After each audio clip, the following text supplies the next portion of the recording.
Baiklah, perkenalkan, nama saya Revelindo Pangemanan. Di sini saya akan membahas tentang multikulturalisme. Pengertian multikulturalisme terbagi atas dua. Multikultural berasal dari bahasa Inggris yaitu multi dan kultural. Multi yaitu banyak atau lebih dari satu, dan kultural adalah budaya.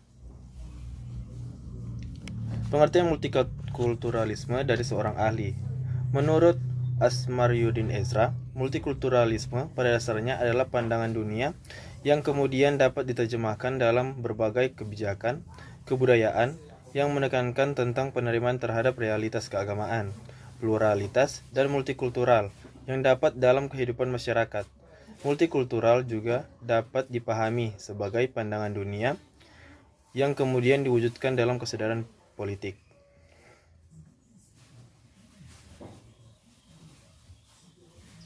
Apa pentingnya multikulturalisme bagi kita? Ada dua.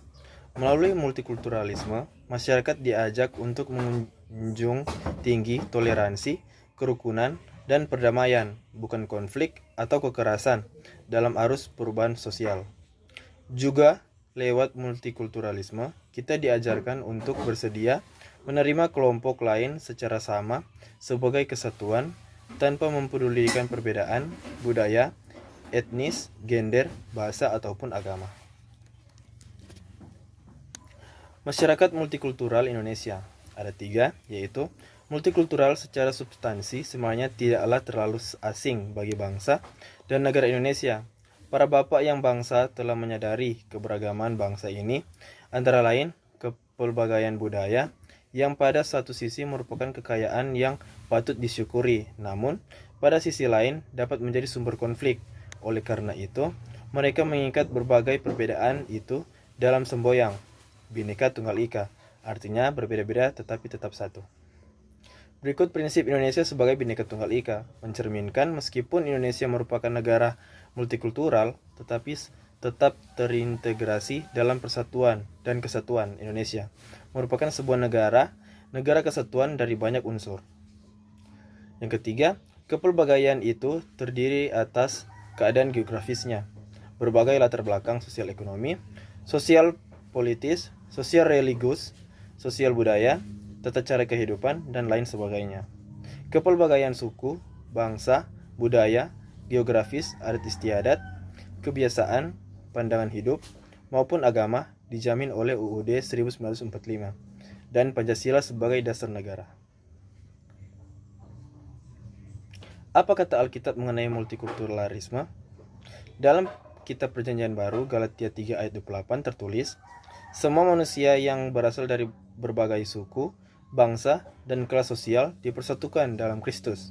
Artinya, bahwa kasih Kristus diberikan bagi semua orang tanpa memandang asal-usul mereka. Dalam Kolose 3 ayat 11, lebih bertegaskan lagi bahwa Kristus adalah semua dan di dalam segala sesuatu. Menjadi manusia baru dalam Kristus berarti manusia yang tidak lagi melihat sesamanya dalam perbedaan latar belakang suku, bangsa, budaya, kelas sosial, atau kaya dan miskin, pandangan hidup, kebiasaan, dan lain-lain.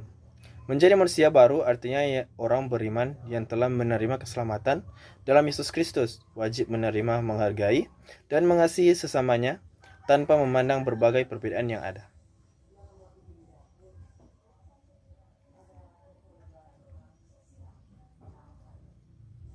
Berikut adalah tawaran bagi umat Kristen dalam kaitannya dengan multikulturalisme. Beberapa sikap yang harus dihindari dalam membangun masyarakat multikultural yang rukun dan bersatu ada sebagai berikut. Yang pertama, primordialisme. Yang kedua, etnosentrisme. Yang ketiga, diskriminatif. Dan yang keempat adalah stereotip. Baiklah, itulah presentasi dari saya. Terima kasih, Tuhan Yesus memberkati.